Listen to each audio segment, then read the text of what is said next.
Okay, well, we are going to get going. I'd like to thank you all for joining this webinar today on marketing tips for introverts and how to land clients during the pandemic. I have to say, I was very excited to pull this together because I am an introvert and I have really been practicing what I'm about to preach in terms of the technical tools and just some of the best practices that have really worked well for me, for Christy, for Michelle, my business partners.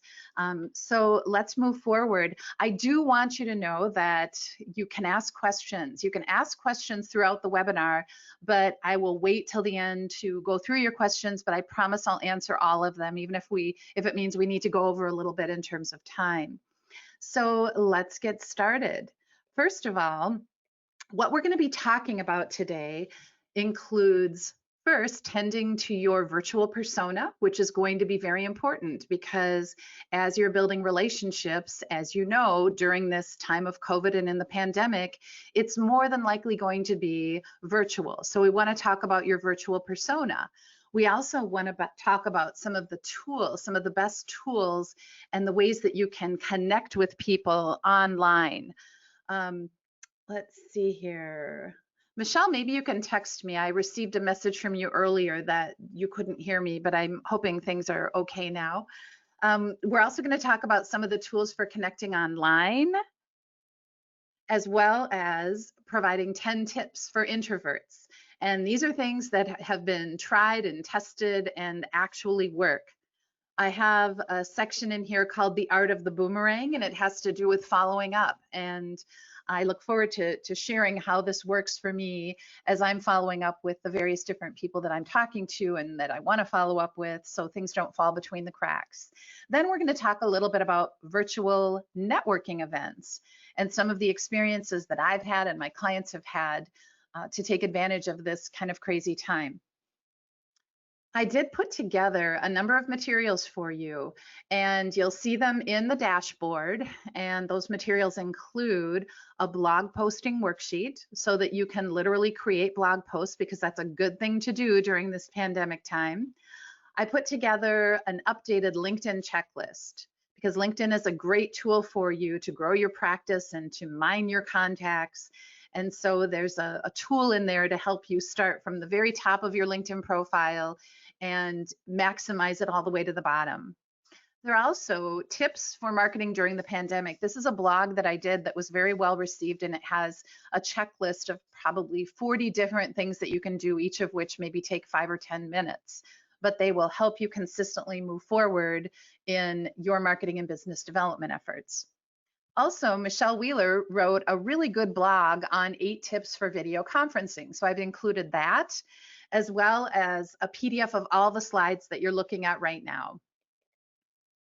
So I want to introduce myself by not telling you all my credentials and background. You can go to my website and see that.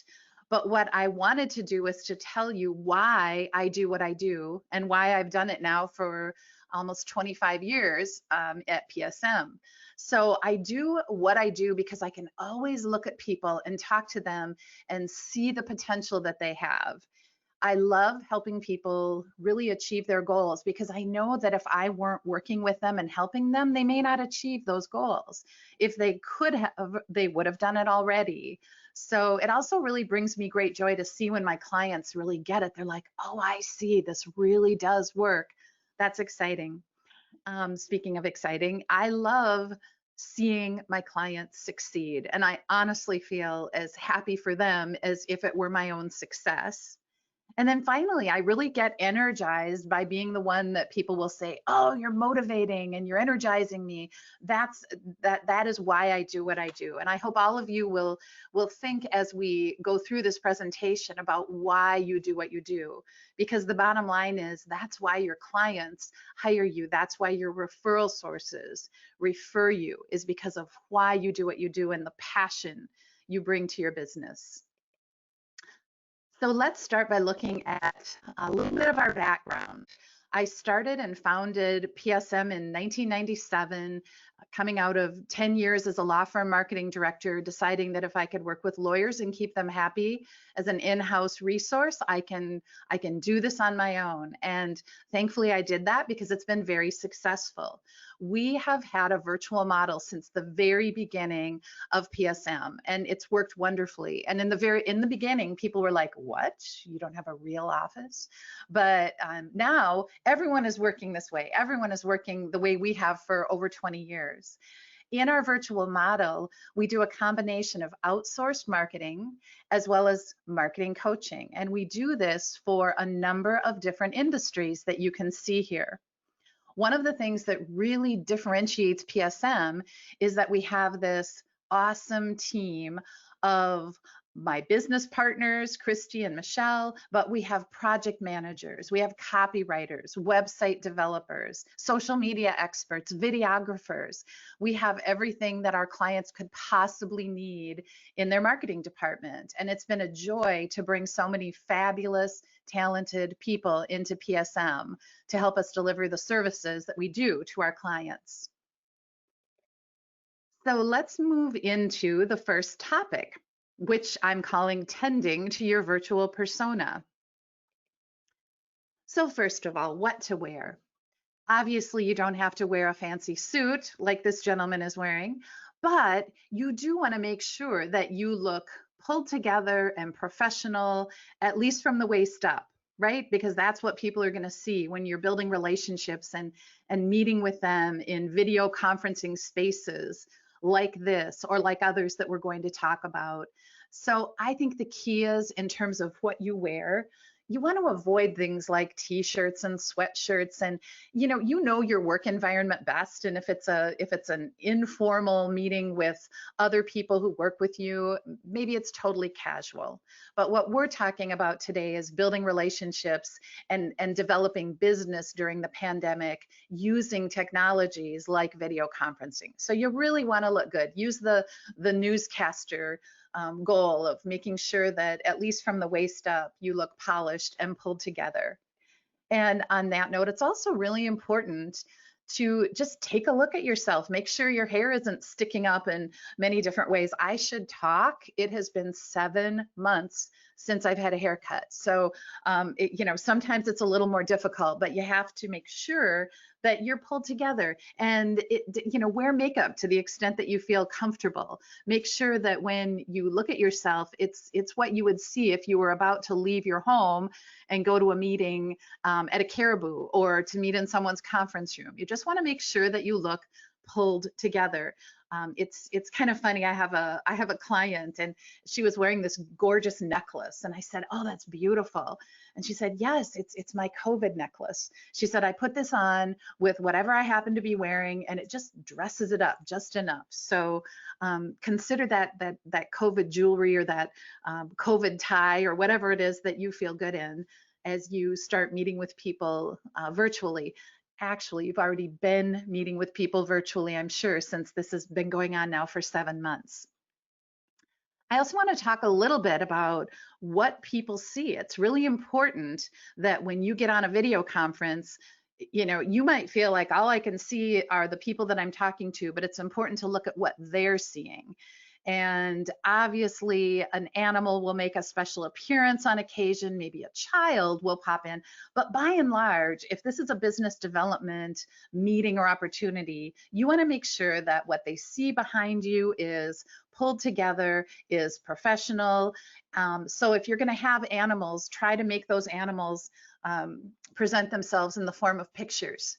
And just look at yourself. I used to have my camera pointing so that everyone could see my whole entire office. And I thought, well, that's ridiculous because then I have to sort of clean house before every call that I have. So I sort of rearranged things and really took a look at what do people see when they're talking with me, and it needed to be clean and it needed to be organized. And so thankfully you can't see my desk because you'll never know if it's got stacks of paper and little Post-its all over it.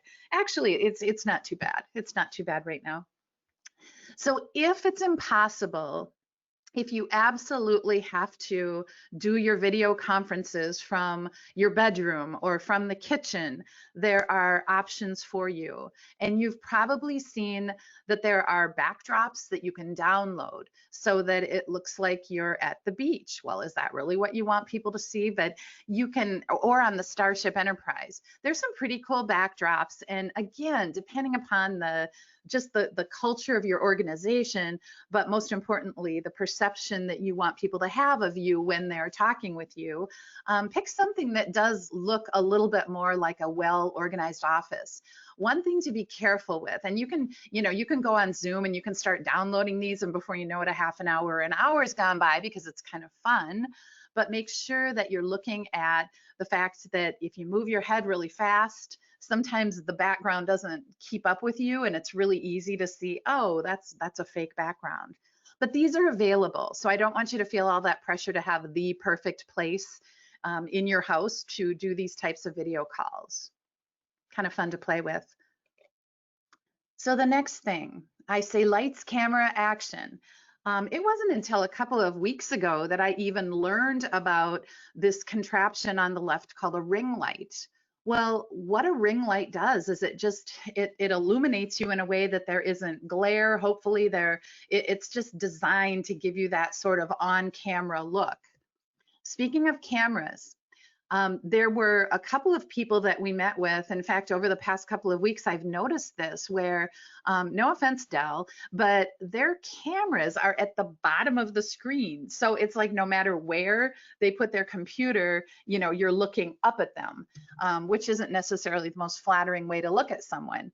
So if you can, invest in a camera, invest in a high definition camera that just sits right on top of one of your monitors. And I think the quality is better than with some laptops, depending upon how old your laptop is. And then, believe it or not, it's really important to have good audio. Exhibit A. So I have my Yeti microphone that I like to use because this is being recorded.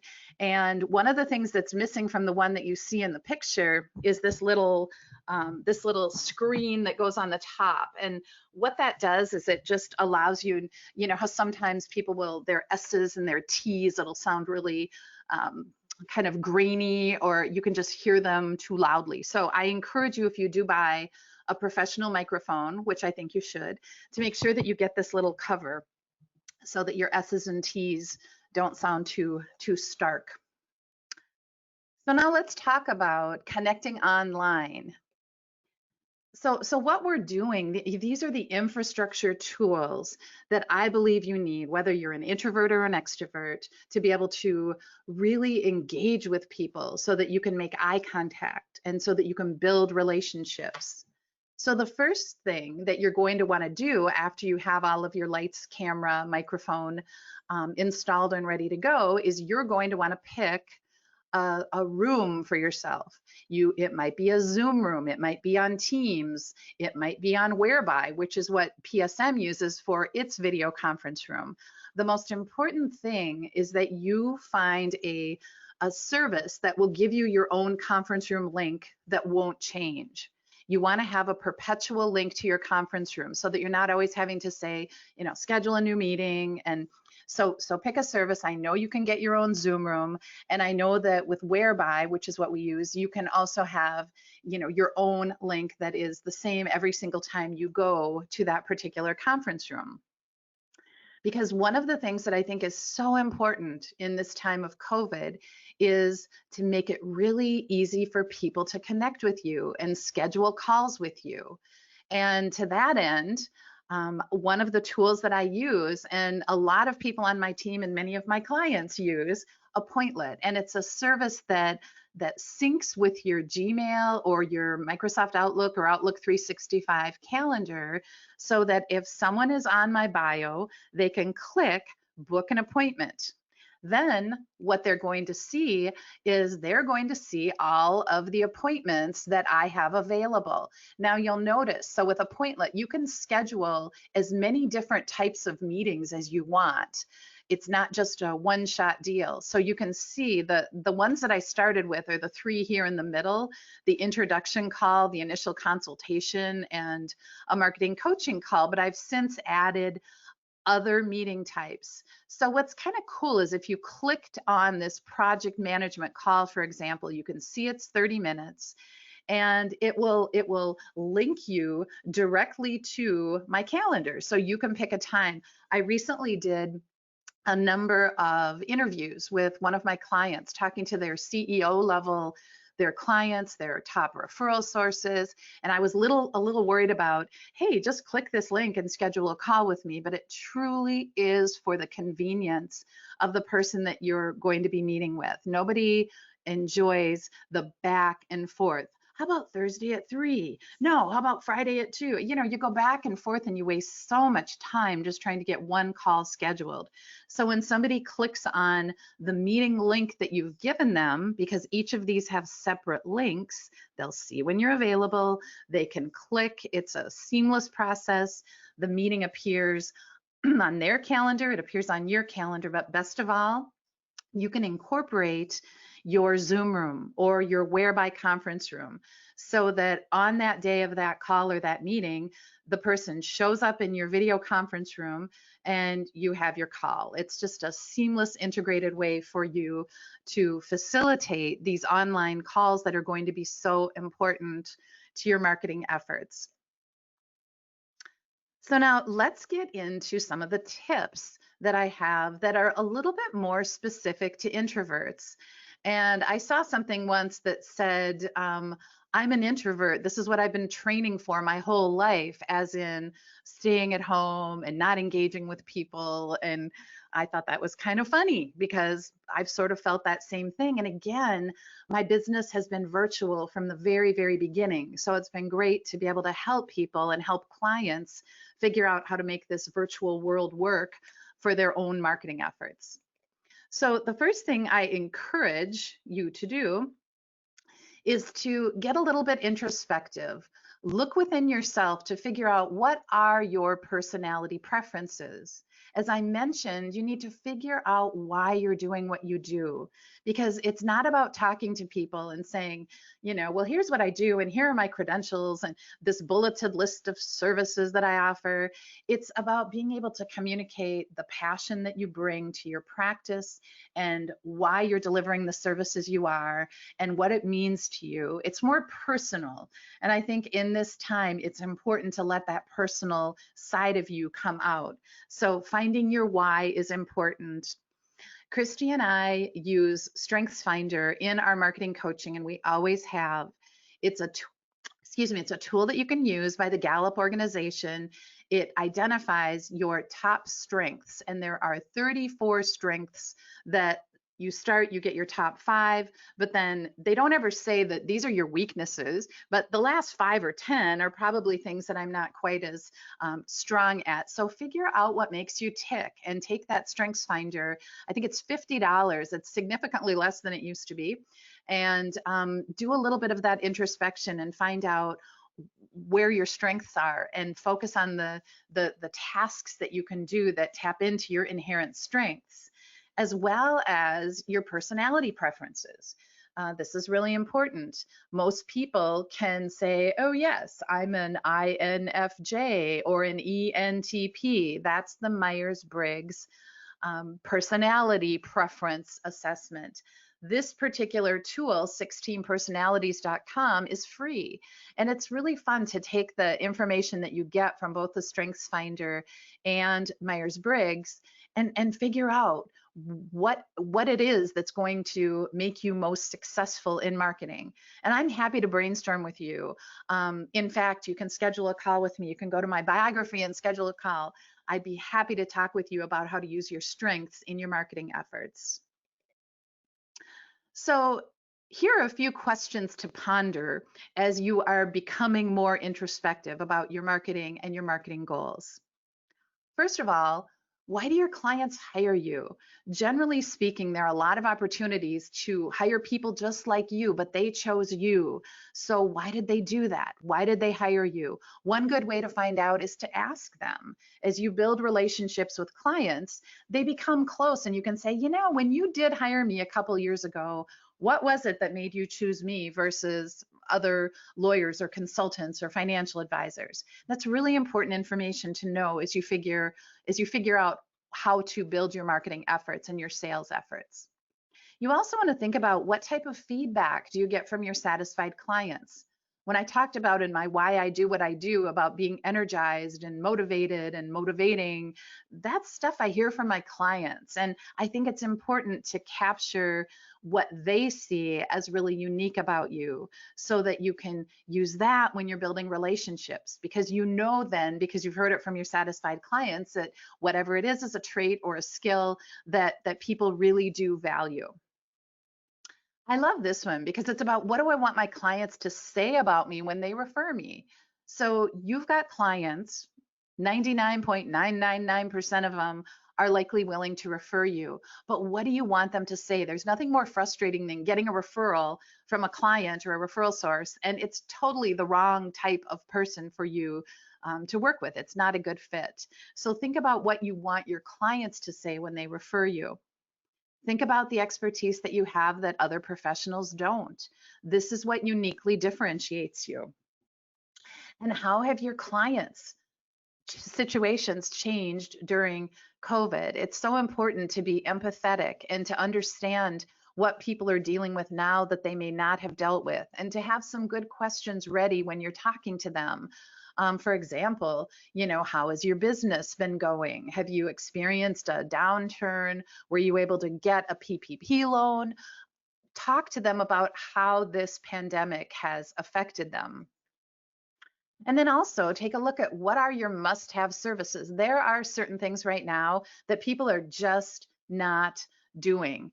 And what you have to figure out is what are they doing? And how can I really leverage my expertise in those areas to be of service to people based on what they need right now? So just a few questions to ponder. Another tip for you is to make sure that you have a sales pipeline. And we always tell our clients marketing is about the website and the communications and the social media, the blogging, the messaging. But when it boils right down to it, where you're going to generate clients is by tapping into the contacts that you have. It's not something you can outsource. You can outsource your marketing to us, and then we're going to coach you on how to develop your best contacts, to put a sales pipeline in place, and then to work through always identifying the next steps with those important contacts.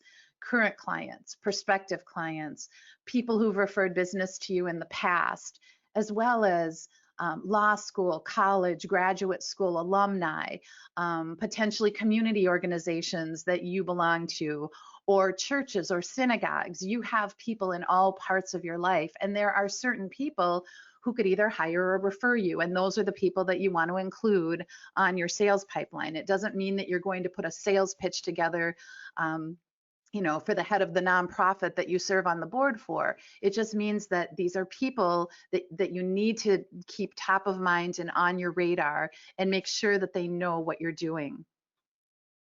Another tip, reach out and touch someone. This is a great time to do that.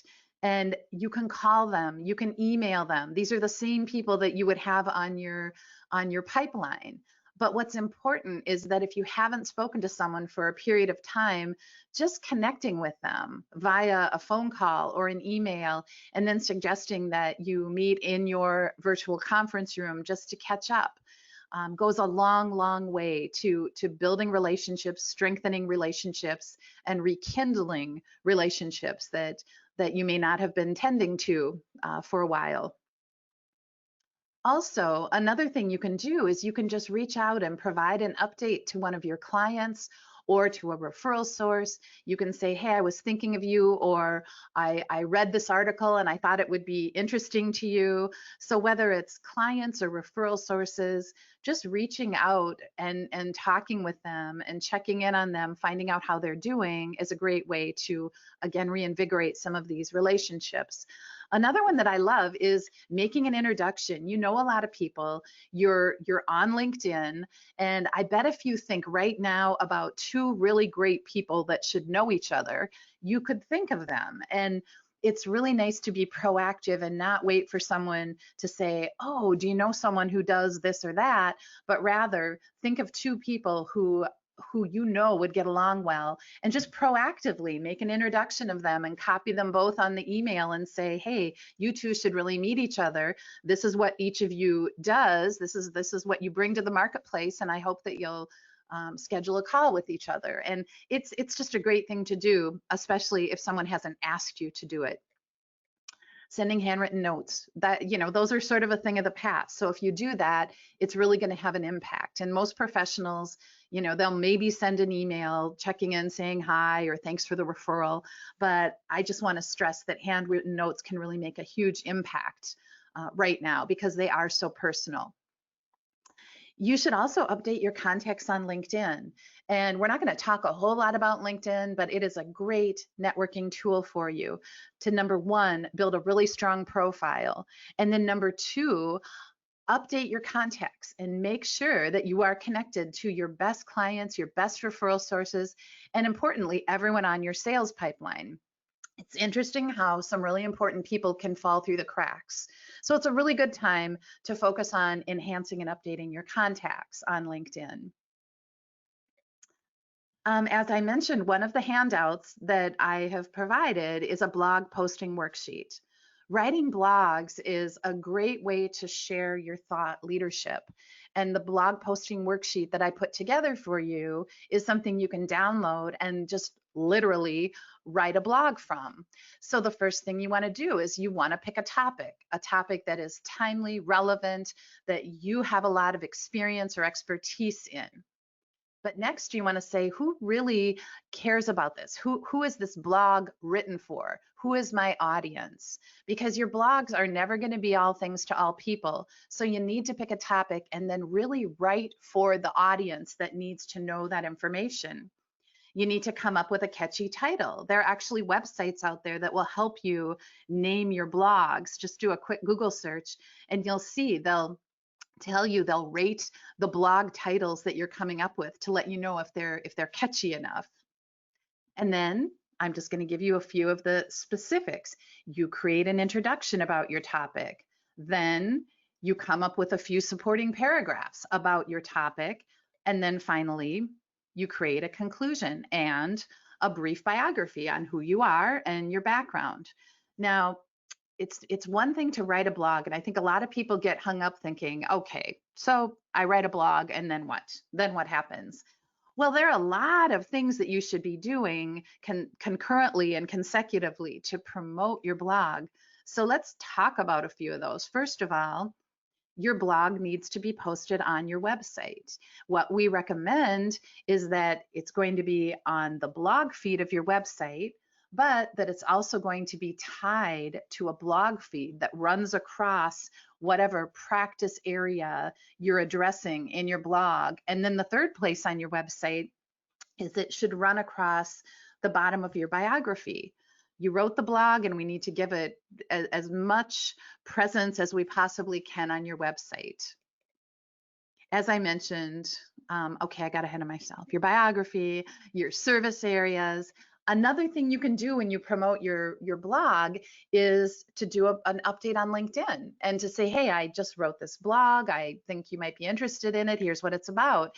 And then because it's on your website, you provide a link to that blog and you're sharing it with your entire social media connections, your group of social media connections. Another way you can use your blog is to actually create, if it's timely, relevant, and newsworthy, you can turn your blog into a media pitch. You can say, this is really an important issue for this audience, and the ask is, I'd love to talk to you about this and have you interview me. I'd be happy to write a bylined article for your trade publication that PS is read by all of your prospective clients or referral sources. We actually have a client who has written blogs and then received calls from our local WCCO television station. And they've said, we saw your blog and we want to come out and interview you because the topic is relevant. And he has actually been he's appeared on Channel 4 News a couple times because of a blog he wrote. So that's pretty amazing. You can also use your blogs to email to someone before you talk to them.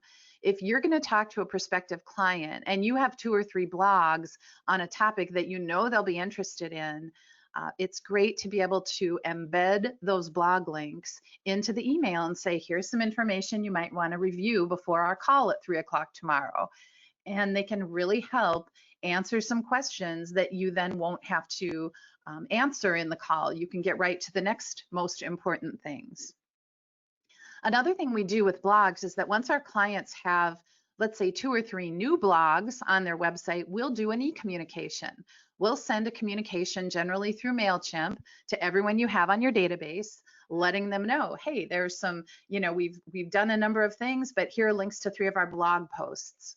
And when you use MailChimp has really great analytics. So about a week after you send them out or send the communication out, you can go to the analytics and you can see how many people downloaded it, how many people read your email, how many clicked on that blog link and read it.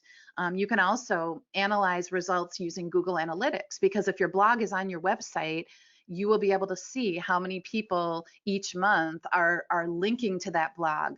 But they're not going to link to your blog and read it unless you actively promote it. You can also put a link to your blog in your signature block.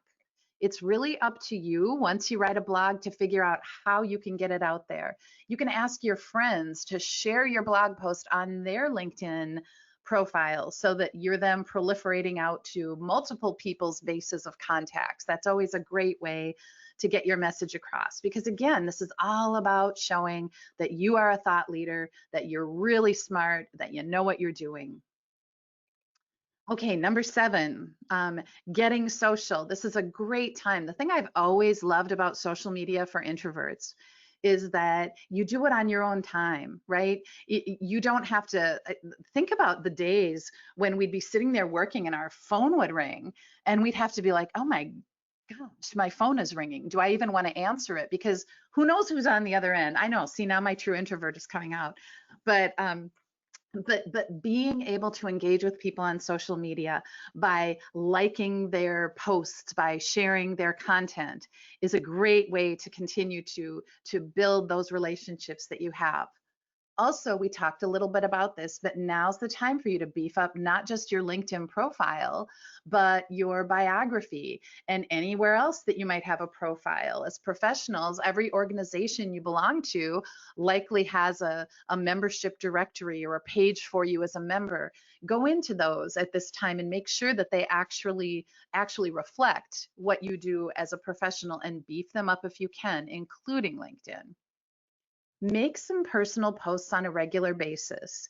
And what we found at PSM is that when we post all this great substantive stuff on tips for marketing and the 7 best social media strategies for you to use, people like it and they read it. But I'll tell you what, when we post about the new puppies that we have, and I know you don't have to do this, but all I'm saying is that when you post on things that are a little bit more personal to you, people gobble it up. They absolutely love to see that Terry has a little new puppy who's precious and her name is Desi. And maybe some of you know that if we're active with you, if I'm active with you on social media.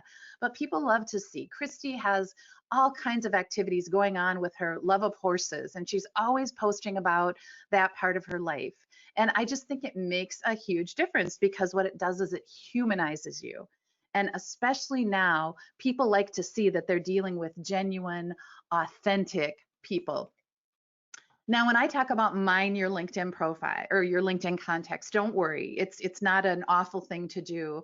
But I have this conversation with my clients all the time. So for example, you're on your LinkedIn profile. You know there's a search bar in the upper left-hand corner. If you're looking to build relationships with CPAs, with accountants, with physicians, it doesn't matter who you're trying to build a relationship with. If you do some searching by that title, or maybe you know what company you'd love an inroad into, you can search for that company and you can see who you know that has first connections at that company or in that organization. So that's when I say mine your LinkedIn contacts. It's the ability to tap into not just your own connections, but those of your connections as well, so that potentially, if someone called me and said, Terry, I see you know that wonderful lawyer, Don McNeil, would you be willing to introduce me to him? I have an SEC issue that my grandma's facing. I would say, absolutely. I would write an email. I would copy the person. I would copy Don, and they would have a conversation, and it's likely that would generate some business for Don and help my friend. So the point is, mining your LinkedIn contacts is important, especially if you're thinking, boy, I'd sure like to have more clients at this company, or referral sources who are accountants. Make sure that you kind of play around with that and see how it works for you. Also, hosting a virtual happy hour. I have one of my meeting options is a happy hour, and I can send that to people. And I've done this with multiple contacts and connections, and it's really nice. You don't even have to drink. It's more about getting with someone you haven't seen for a while in a casual setting. And when you say it's a virtual happy hour, it sort of sets the tone that it's not going to be about business. It's going to be about a personal catch up. And that's something that I think people are really appreciating right now. Do targeted networking like Tony. Why did I say that? He's done some really great things, and I'm going to mention this a little bit later, but one of the things that he did was he actually hosted a fundraiser on Zoom, and he invited people, and he invited the candidate, and people paid money to the candidate, and you know, it's really a great way to stay connected with people is by utilizing every different type of social media that you have access to. Idea number 8. This is about getting back to the basics. Right now, during the pandemic, it's not about the cool, new, shiny object, new things you could do. It's about getting back to the basics that made you successful to begin with. I know this is a scary thought, but think about what you would do if you woke up and you didn't have clients. You wouldn't go out and start advertising. You'd look at the things that made you successful in the past. You would probably call and talk to some of your closest contacts and say, hey, I'm really looking for new business. Well, these are the things that you can do now if you're looking to expand your base of clients. You can make a referral to someone. I talked a little bit about this before, but you can actually refer someone without any request for that referral. But what a great way. It's the give before you get mentality, and I highly encourage that. You can also build a referral source. One of the most important things is to make sure that you know exactly what kind of work your referral sources are looking for, and they know the same about you. So you don't have those frustrating situations where somebody refers you a person that is just kind of all wrong.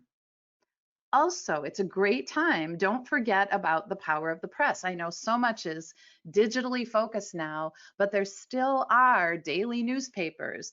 There are community newspapers. There are magazines that go out every month from trade and professional associations, from your church. There are still print publications, and they still play a very important role in your marketing efforts. So think, what do your clients and referral sources read? And if you don't know, it's a great thing to find out when you're having that little virtual happy hour reconnection. Where do they spend their time? Because when you know what, for example, reporters cover the topic of your practice, you can schedule Google alerts, google.com/alerts. You can schedule these alerts so that you can choose that maybe once a week you're going to get all of the stories that deal with particular topics. And you can follow reporters who cover the issues in the industries that you're most impressed with, that you're most engaged in, so that you can pitch them on either having you byline an article or having them quote you. There's also another way, we're all very cognizant of what's going on in the national news.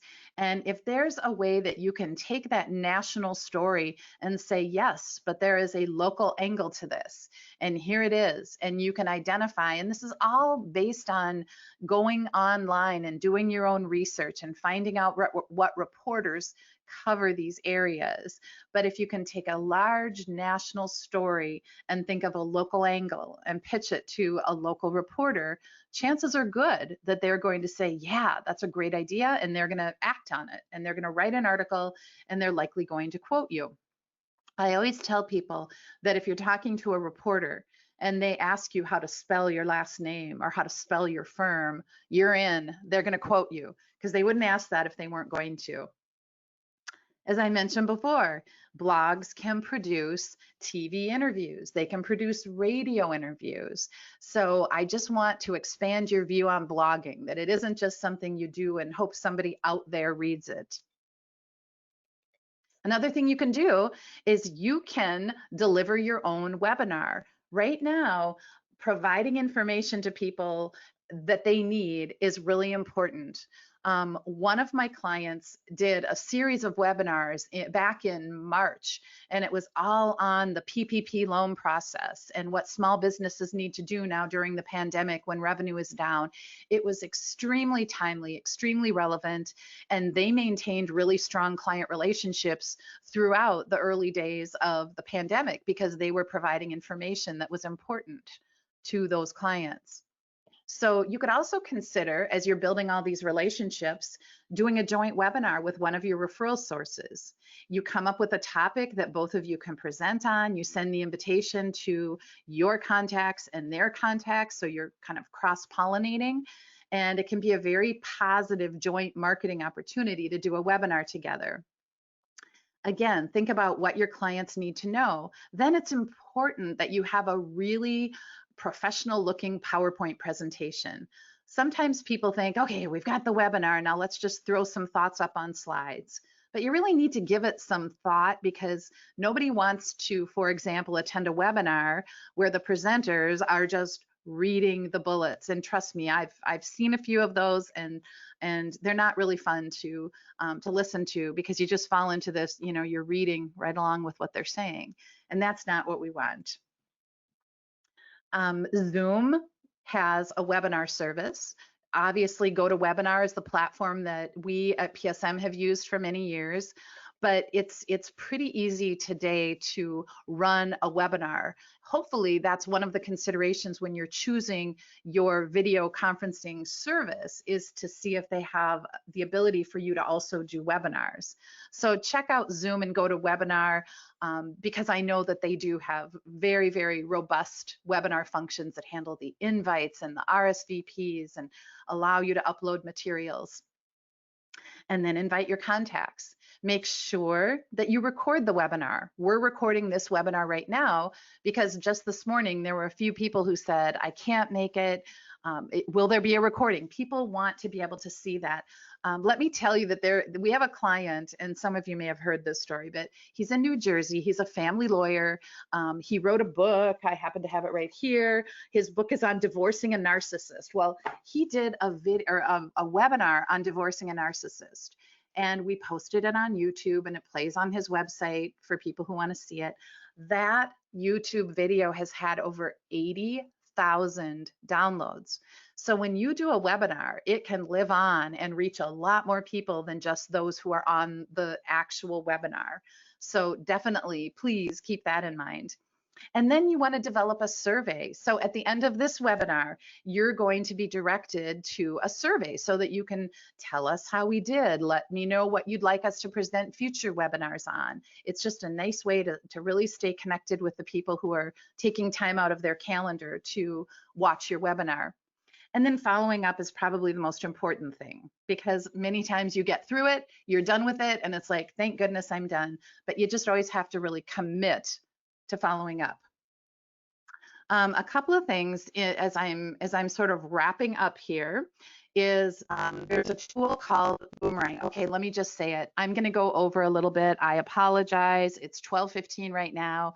If you have to leave, I completely understand, but I'd like to get through the last few slides. So let me talk a little bit about this service called Boomerang. Boomerang is something that is an attachment to Outlook. You can get the version for Gmail, and let me just quick show you. So I did a little basic demo. I send an email to Michelle saying, click this link to pick a time that's convenient for you for us to meet.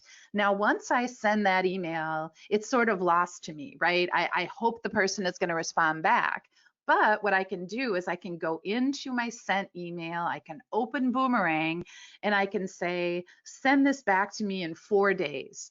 So then I can forget about it. And I don't have to worry if Michelle's going to get back to me or not, because in 4 days, this email is going to come back and I can send a nice message saying, I know you really wanted to meet. Are you still interested? You know, and I can't tell you how many times the person has been like, yes, I'm sorry, I was so busy. And then they schedule a meeting and we meet.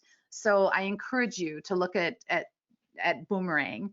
And also virtual events. And we talked a little bit about this, that you can do political fundraisers. You've probably attended virtual association events. You can host virtual coffees. You can host one-on-one happy hours. That's probably the best way for introverts to market anyway, whether there's a pandemic or not, is one-on-one. So please know that your networking and relationship building is just as effective if you're doing it one-on-one versus those horrible big group settings where you walk in and you see a bunch of people in a little pod communicating and it's so uncomfortable. Do you walk up to them? Do you try to get into their pod? And it's one-on-one networking is the best, and it's the best thing for introverts to hear. So are you feeling like this now? I've given you so much information, the whole water through a fire hose thing. I'd like to take the last couple of minutes and I'd like to open the floor up for questions. And I'd also like to remind you that, hang on a second here, we do have 2 more webinars that are scheduled for the end of this year. We have one that's coming up in October, and it's going to be a deeper dive by Christy on how to use social media to build your brand. That's going to be excellent. It's on October 22nd at 11:30. You'll be getting an invitation for that, as well as the last webinar of the year. And this one is usually pretty well attended because I'm going to talk about how to develop your marketing plan for 2021. So I hope you will attend. If you have to jump off now, I totally understand, and thank you for attending. But we do have a couple of questions. One of them is how to reach out to prospective clients without it feeling like, you know, they're going to see right through. They're going to see right through this, and they're going to know I just want to develop business with them. And I think the best way to have that not happen is to just be to be genuine, to make the connection about how are you. You know, hey, we went to graduate school together. Just want to check in. I want to learn how your practice is doing, how your business is going. So I think the best way to do that is to just make it personal, to really make it a personal connection. Oops, sorry about that. So I don't see, I'll leave a couple seconds here if anyone else wants to ask a question. But otherwise, please stay on the call and you will be directed to the survey that I referenced, the evaluation for today's webinar. And I do hope that you've been able to download the materials that are connected.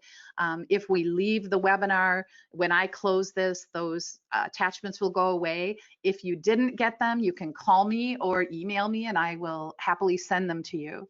So with that, I would like to thank each of you for attending, and go out there and build some of those strong relationships, whether you're an introvert or an extrovert, and take care of yourself, and we will see you at the next webinar. Thanks a lot.